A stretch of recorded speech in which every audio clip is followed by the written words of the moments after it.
At ito na ang pag-uwi namin. Grabe. Grabe, oh. Ayan na. Mamaya nga sa pyro. Nga eh. Bila ko na eh.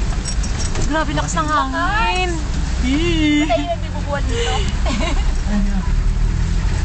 Bakit sa TV nabuwal yung truck? Kung may tubig, Ano na buwal, ma'am? Hindi, sa ano, super highway eh, nabuwal.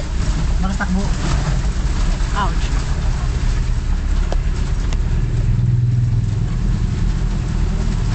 Tarayin pa. Tama. Ay, kulang pa. Talaga may pag-ibig yung bata na to ah. Aray ko, nandog ako Ano tuloy. kasama dyan?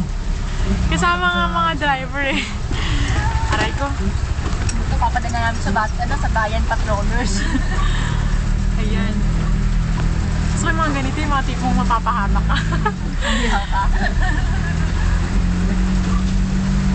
Hindi naman masyadong kita yung ano dito. Bakit eh? Like yung ano. Dapat lumabas ka. Uy, bro. Oh, ayos ka rin naman. Talaga pinapapalapasin ako eh, no? Taray ni ma'am na tagapunas ng ano sa salamin. Sanay. At syempre, nakapag ako. Ano ba yun? Parang wala nang dumadaang ano ah. Parang wala na pong sasakyan ngayon yung mga umakit. Ay, parang ang linis ng RC ngayon. Di ba? Ano makita ngayon? Yung baka ngayon. Ah,